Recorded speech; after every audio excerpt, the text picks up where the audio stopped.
에베소서 6장 4절 말씀.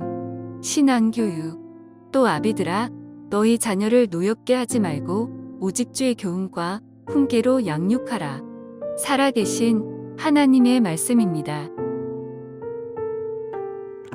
오늘 어린이 주일이에요. 그래서 자녀의 신앙교육에 대한 말씀을 드리려고 합니다. 오늘 바울이 에베소서를 통해서 자녀의 신앙교육에 대한 말씀을 전하는데 그 첫 번째가 뭐냐면은 자녀를 노엽게 하지 말라, 그렇게 얘기를 하는 거예요. 왜 부모가 자녀를 교육할 때 첫 번째를 딱 얘기하느냐, 자녀를 노엽게 하지 말라고 얘기하느냐, 노엽게 하면 다 망치는 거예요. 지금까지 공들였던 모든 것들, 쏟았던 모든 것들이 다 일순간에 망쳐지기 때문에 노엽게 하지 말라는 거예요. 거기에서 제일 실수를 많이 하기 때문에 노엽게 하지 말라, 그렇게 얘기하는 거예요. 노엽게 하지 말라. 노엽게 할 때, 어떨 때 자녀들이 노엽게 하는가 많죠. 근데 그 중에 제가 7가지를 좀 뽑아봤어요. 지나친 간섭할 때. 맞아요, 여러분. 부모가 자녀들도 경험이 많고 지식도 많아요. 그리고 가르칠 때 잘 되라고 가르치지. 그 마음은 다 한결같은 거예요. 근데 문제는 뭐냐면 지나치게 강요하기 때문에 그래. 간섭하기 때문에 그래. 그러니까 자녀는 독립된 인격체입니다. 하나님께서 내 자녀로 주셨지만 소유물이 아닌 거예요. 소유물이. 소유물로 보면 그때부터 이게 어긋나는 거예요. 지나친 간섭, 지나친 강요, 독립된 인격체로 보셔야 되고, 소유물로 여기고, 그럴 때 자녀들은 분노하는 거예요. 또 무관심이 자녀들을 분노하게 합니다. 지나친 강요도 문제지만 아예 그냥 방치하는 거예요. 에이, 너희들끼리 알아서 커라. 이런 부모는 없겠지만 자녀에게 가장 필요한 건 뭐예요? 관심이고 사랑이에요. 요새 이제 화초들 키우시는 분들 보세요. 이게 분명히 달라요. 어디에 관심을 더 갖느냐, 이게 아주 푸르러지는 거예요. 좀 소홀하면 금방 시들시들해지는 거예요. 자녀들도 마찬가지라는 거예요. 방치하면 안 돼요. 무관심하면. 자녀들도 알아요. 그 부모의 마음을, 시선을 안단 말이에요. 근데 무관심하면 자녀들이 분노하는 거예요. 또 세 번째는 비교하는 거예요. 부모들이 그렇죠. 비교 안 한다 하면서도 말하다 보면 나와요. 어쩔 수 없이 비교하는 거예요. 누구는 어떻고 누구는 어떻고. 근데 여러분, 자녀는 하나님께서 우리 부모에게 주신 최고의 선물임을 믿으시길 바라고. 그 얘기는 뭐냐면 독특한 게 있는 거예요. 또 남이 가질 수 없는 재능이 있고 특별함이 있는 거예요.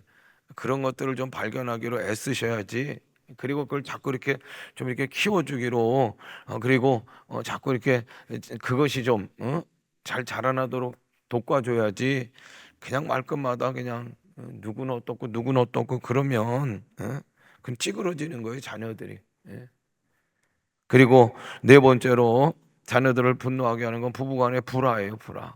그래서 부부의 문제는, 부부의 싸움은 여러분 부부 안에서 끝나는 게 아니라는 거예요.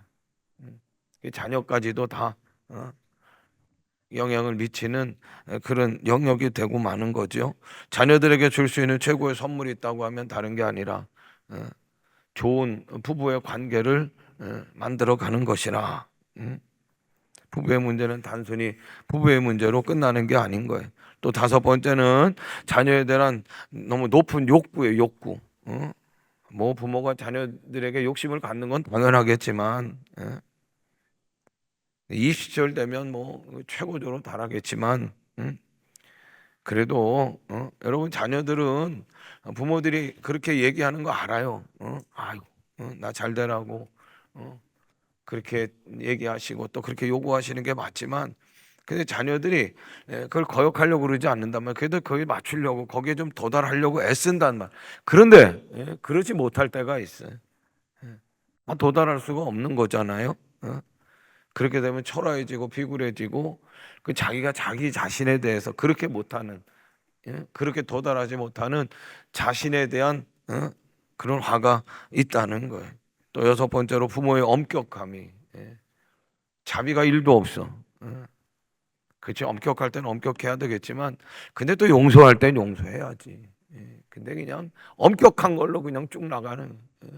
자비가 일도 없는 거예요. 예. 부모가 신앙생활 잘하는 것 같은데 아이들 보면 어두워요. 그건 어떻게 보면 참 엄격함이지만 그래도 우리가 기억해야 할 것은 또 자비고 용서함이 있는데 그건 없고 그냥 엄격함으로만 밀고 나가려고 하다 보니까 그런 거예요. 예. 주일날 교회 갈 때 영 마음에 안 들어, 옷도 마음에 안 들고 뭐 자세도 마음에 안 들고 그냥 그래서 엄격하려고만 어? 하다 보니까 자녀들이 교회 간다고 그러고 어디 가요? 교회 안 가고 다른 데 가고 그럴 수밖에 없는 거예요. 언어의 폭력이 일곱 번째, 죽고 사는 것이 혀의 권세에 달렸다고 성경은 분명히 우리들에게 얘기합니다. 어. 여러분 절대로 자녀들에게 폭력 쓰면 안 돼. 막 신체 상처가 있잖아요. 근데 더 무서운 건 뭐냐? 영혼의 상처가 있는 거예요. 그거는 말 때문에 그래요. 폭력적인 말, 언어의 학대. 이것이 정말 새길 수 없는 어떻게 보면 그걸 씻길 수 없는 쓴뿌리로 자녀들이 평생 그 상처로 아픔으로 남는다는 거예요. 자녀를 노엽게 하는 게 뭐 다른 여러 가지도 있겠지만 뭐 일곱 가지 말씀드렸어요. 근데 한마디로 요약하면 따라합니다. 자녀의 인격을 존중하라는 거예요. 한 인격체다. 인격체임을 우리가 존중하라는 거예요. 근데 이제 부모들이요 자녀들 노엽게 하지 말라. 그러면서 이 말씀을 드리니까 자녀들도 억울한 게 있어요. 부모님들도 억울한 게 있는 거예요. 그렇죠? 아유 우리는 평생 내 자녀 잘 되라고 희생하고 땀 흘리고 먹을 거 안 먹고 고생하는데 아니 억울하다. 그런 생각을 들 수도 있고 요새는 자녀들이 무슨 부모 눈치 봅니까? 부모가 자녀들 눈치 보는 세상인데. 예. 근데 여러분 여기에는 이제 온도 차이가 있는 거예요. 부모가 자녀들을 보는 것하고 부모가 자녀들이 부모를 생각하는 일단 온도 차가 있는 거예요. 온도 차가. 근데 부모들은 자녀들이 위해서 나는 희생하는데 나는 너희들 잘 되라고 잔소리하는 거지. 그 내가 너희들을 얼마나 사랑하는지 알아. 그렇게 이제 자녀들을 부모가 본단 말이에요. 그럼 자녀들은 또 부모들을 어떻게 보냐? 아이고. 우리도 힘들어요. 그리고 잔소리 좀 그만해요. 막 그런 시선으로 또 보는 거예요. 오늘 어린이 주일이기 때문에 정말 자녀를 바라봐야 하는 부모들의 입장에서 오늘 말씀을 드리는데, 여러분 이건 어떻게 보면 일방적인 교육이고 일반적인 사랑이고 일방적인 주장이고, 그러니까 부모식으로 자녀들을 맞추려고 꿰 맞추려고 하는 어떻게 보면 무리수예요, 무리수. 그러다 보니까 부모 자식 간에 상처가 일어나고 부모에게 또 부모를 통해서 자녀들이 또 분노하게 되고 그렇게 되는 거예요. 자녀를 노엽게 하지 않으려면 어떻게 해야 되는가? 여러분 이건 굉장히 어려운 겁니다. 이건 사실 이건 가능하지 못해. 부모가 자녀를 노엽게 하지 않을 수 있는 그게 아주 힘든 겁니다. 그래서 이해라는 단어가 있어요. understanding이라는 영어 단어가 있는데 understanding 이게 내려가야 되는 거예요. 내려가야 되는 거예요.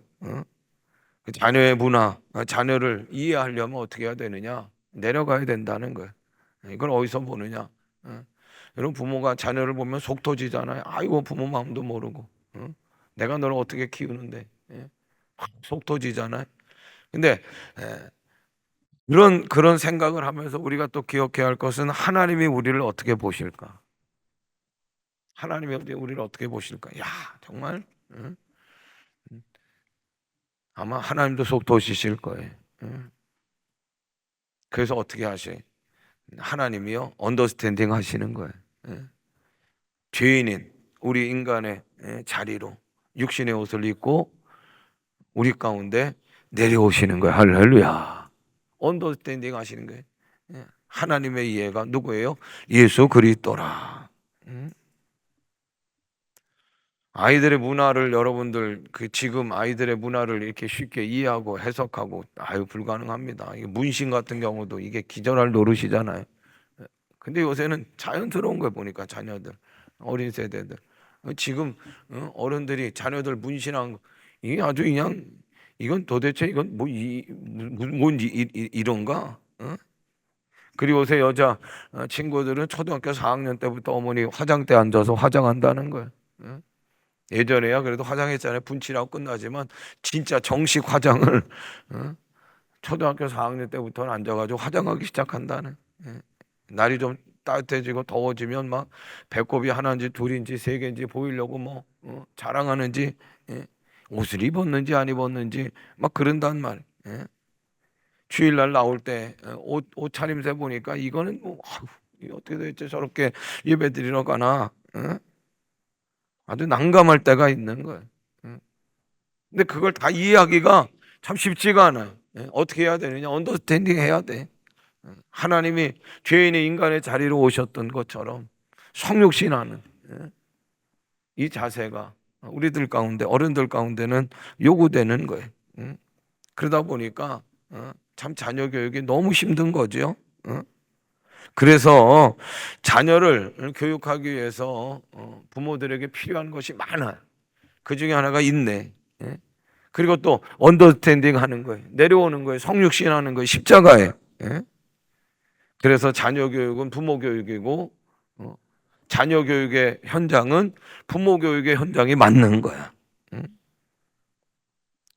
부모가 완전합니까? 완벽하지 못하죠.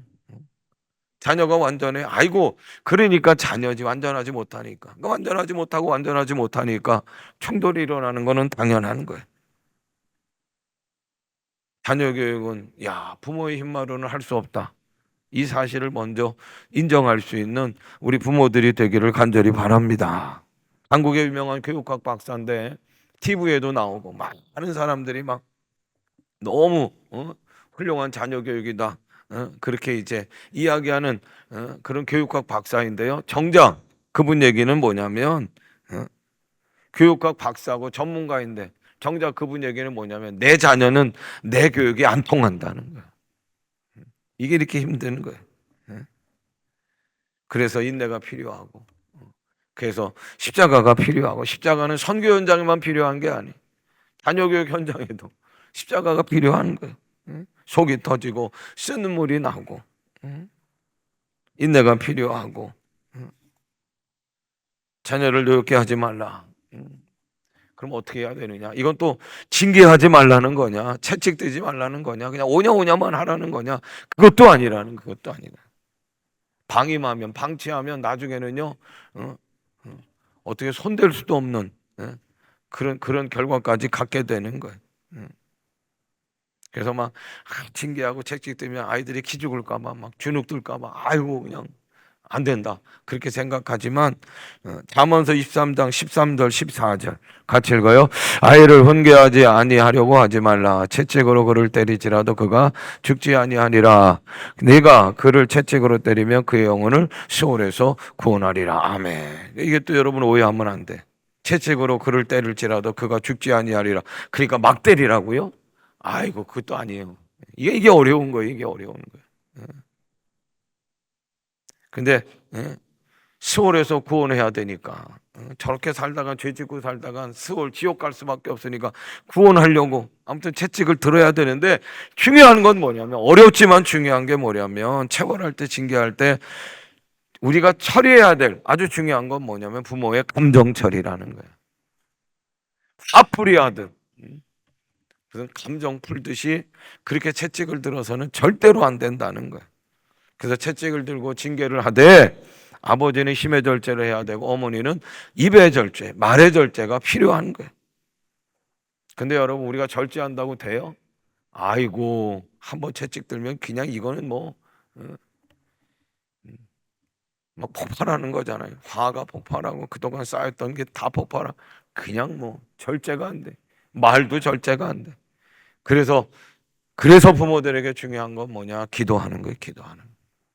하나님, 내가 자녀들 잘 키우고 싶은데 내가 절제가 안 되네. 될 수 있으면 회초리 안 들려고 하는데 아이고 이러다가는 지옥 갈까 봐.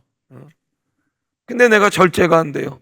힘의 절제도 안 되고 말의 절제도 안 되고 어떻게 하면 좋아요? 내가 부족합니다. 내가 연약합니다. 그러니 하나님 나를 좀 도와주세요. 성령님 나를 붙들어 주시고 도와달라고 기도하는 거야. 할렐루야. 응? 부모들은 다 죄성을 가진 연약함이, 부모들만이 아니고 자녀들도 죄성을 가진 연약함이 있는 거예요. 그러니 어긋나고, 그러니 충돌하고, 어? 부모 노릇 잘하기가 참으로 어려운 거예요. 응? 무엇보다도 부모 내 힘만으로는 안 된다고 먼저 인정하시길 바라고, 그리고 하나님께 도움을 청하는, 기도할 수 있는 우리 부모들이 되시기를 간절히 바랍니다. 그리고 바울은 부모의 역할 가운데도 적극적인 거를 얘기를 해요. 자, 4절 같이 읽어요. 시작. 또 아비들아, 너희 자녀를 노엽게 하지 말고 어떻게 해요? 오직 주의 교훈과 훈계로 양육하라. 노엽게 하는 거는 역기능이야. 그런데 주의 교훈과 훈계로 양육하는 거는 순기능을 발휘하라는 거예요. 역기능이 있지만 순기능을 발휘해라. 그게 상호 보완하는 거죠. 응? 근데 교훈과 훈계라는 단어는, 교훈은 이렇게 해라 저렇게 해라 이제 가르치는 거예요. 근데 훈계는 뭐냐면 가르친 대로 가지 못하고 어긋나든가 아니면은 또 가르침에 못 미칠 때 훈계하는 거예요. 주의 교훈과 훈계는 그럼에도 불구하고 부모들의 무슨 신조나 철학이나 인생관, 부모들의 가치관, 내가 누군데, 내가 어떤데, 내가 어떻게 살았는데가 아니라는 거예요. 자녀들을 노엽게 하지 말고 어떻게, 오직 따라합니다. 주의 교훈과 훈계. 주의 교훈과 훈계는 다른 게 아니라 하나님의 말씀이라. 할렐루야. 그 분명한 결론을 바울은 얘기하는 거예요. 부모의 잔소리로, 부모의 무슨 가치관으로, 부모의 신조로 자녀들을 교육하려고 하지 말라. 그렇게 해서는 안 된다는 거예요. 바꿔지지 않는다는 거예요. 교육의 주도권을 하나님께 맡기라는 거예요. 자녀들 스스로가 하나님의 존재를 인정하게 하고 하나님의 인도와 통제 가운데 들어갈 수 있도록 도와주게 하는 것이 부모라는 거예요.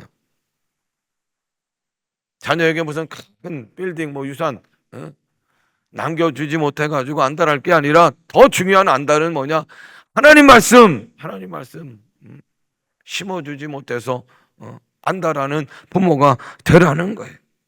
다른 것 많이 남겨주지 못해도 한 가지는 꼭 남겨줘야 되는데, 하나님의 말씀을 남겨주고 자녀들에게 심도록 하라는 거예요. 하나님 말씀만 물려준다고 하면 그 다음은 염려할 필요가 없고, 왜요? 하나님의 말씀은 살아 생명력이 있는 거고 완전한 인격체로 세울 수 있는 능력 위에 능력이 하나님의 말씀인 줄로 믿습니다. 그 말씀이 자녀의 인생을 넉넉히 책임져 줄 수 있다는 거예요. 아유, 그런 소리 하지 마세요. 그런 분이 있어요. 남의 자녀는 몰라도요, 내가 우리 자녀들 하나님 말씀 가리키고 그대로 살려고 얼마나 교훈하고 오죽했으면 내가 수련회 때도 그런 교회가 있는데 저녁 먹으라고 할 때 하나님 말씀 요절 암송해 오지 않으면은 밥도 안 줬어요. 그런데요, 다른 자녀들은 통할지 몰라도 우리 자녀는 안 통해요. 해봤는데도 안 통해요. 그렇다면 하나님 말씀이 불완전한 거예요? 여러분, 그러지 마세요. 하나님 말씀이 불완전한 게 아니라 부모인 우리들이 불완전한 거예요. 부모 자신부터가 말씀대로 살지 않고 말씀을 가볍게 여기고 그렇게 살아가는데, 자녀들이 어떻게 말씀의 권위를 인정합니까? 말씀대로 살려고 노력할 수 있나요? 없는 거예요. 부모가 말씀을 가지고 정말 두렵고 떨림이 있는가? 이게 너무 소중하다. 이게 생명이다. 그런 모습이 있는가? 그래서 부모가 가장 자녀들에게 조심할 거는 이중성이. 부모가 말과 행동이 다를 때, 삶과 신앙이 자꾸 이렇게 괴리가 자녀들에게 느껴질 때 혼란이 오는. 교회에서 사람들에게 존경받는데 집에 가면 다른 사람으로 돌변하는 부모들이 있고, 신앙이 최고라고 하는 아버지가 집에 가서 그냥 세상적인 이야기만 하고 막 욕하고 망가진 모습을 보면 자녀들은 헷갈리는 거예요. 부모들 아버지의 신앙 점수가 몇 점인가, 엄마의 믿음의 점수가 몇 점인가, 제일 정확하게 점수 매길 수 있는 대상이 누구냐? 자녀라는 거예요. 자녀. 부모가 하나님을 두려워하지 않는데 자녀가 어떻게 하나님을 두려워합니까? 부모가 하나님 앞에서 말씀대로 제대로 서지 못하는데 어떻게 자녀가 하나님 말씀대로 살아갈 수가 있겠습니까? 물론 완벽할 수는 없어요. 부모도 완벽하지 못하죠. 그러나 여러분, 최소한 안간힘은 있어야 돼. 하나님 말씀이 귀합니다. 내가 하나님 말씀대로 살기를 원합니다. 하나님 말씀 앞에서의 진지함, 진실함, 안간힘, 이런 것들은 통하는 거예요. 이런 것들은 통하는. 건성이니까 문제지. 때로 내가 실수하고 연약할 수 있어요. 부모도 사람이니까. 근데 그럴 때는 막 그거 그냥 막 덮으려고 막 더 큰 소리 치고 막 더 야단치고 그럴 게 아니라 자기의 실수를 자녀들에게도, 그건 부끄러운 게 아니에요. 인정할 때 자녀들이 오히려 더 부모를요 존중하는 모습으로 보게 되는 거예요. 오직 주의 교훈과 훈계로 양육하라. 이 명령을 누구에게 주셨어요? 따라합니다. 아비들아. 구약에서 아비들아는 아버지 얘기하는 거예요. 이게 구약의 제사장적 위치에 있는 믿음의 가장. 그런데 이게 오늘 우리들이 받는 것은 아비들아, 아버지와 어머니들아. 자녀에 대한 신앙교육의 책임은 교회학교 우리 교사들 또 사역자들에게도 많이 있는 것 같지만, 결국 그런데 여러분, 일주일에 많아야 2시간이 교회에서 신앙교육 받을 수 있는 건 결국은 1차적인 책임은 뭐야? 가정에 있다는 거예요. 부모에게 자녀의 신앙교육의 책임이 있다는 거예요. 사랑하는 부모들이요, 우리 자녀들이 잘 자라나기를 원합니다. 참 하나님 보시기에 너무너무 정말 아름답고 귀하고 존귀하게 그렇게 성숙되어 가기를 간절히 원합니다. 그런데 문제는 뭐야? 우리가 최선을 다하지만, 부모가 최선을 다하지만 안 되는 거예요. 다 할 수 없는 거예요. 그래서 하나님 필요하신 거예요. 그래서 하나님을 구하고 하나님을 찾는, 기도하는 부모가 되시기를 바라고, 그리고 여러분, 하나님 말씀이 절대적인 거예요. 하나님 말씀이 완전한 거예요. 하나님 말씀밖에 없다는 것을 인정하시기를 바라고, 그 하나님 말씀을 열심히 심어줄 수 있는 우리 부모들이 되시기를 간절히 바랍니다. 제가 여러분들에게 물을게요. 부모들에게, 자녀들에게 하나님 말씀을 얼마나 심어주고 계신가? 정말 여러 가지로 막 심어주길 원하죠. 막 투자하길 원하는데, 그래, 그 중에 하나님 말씀은 몇 프로나 자녀들에게 지금 심어주고 계신가? 하나님 말씀밖에 안 된다. 하나님 말씀이 제일 귀하다. 그래서 그 하나님 말씀을 심어주기 위한 열정이 지금 어느 정도인가? 부모에게 주어진 하나님의 거룩한 책임이 기억하시길 바라고, 자녀들이 부모보다 믿음이 더 좋은 세대로 살아갈 것인가? 부모의 신앙에 훨씬 더 떨어지는 세대로 살아갈 것인가? 기로에 서 있는 거예요. 기로에. 어린이 주일. 그래서 오늘 말씀은 부모인 여러분들을 향하고 있음을 기억하시기를 바라고, 오늘 말씀을 가슴에 새기시고 자녀의 신앙교육 다시금 출발하셔서 정말 하나님의 귀한 자녀들로 우뚝 서는, 큰 자로 서는 귀한 역사가 있기를 주님의 이름으로 축원합니다. 우리 다 일어나시고 찬양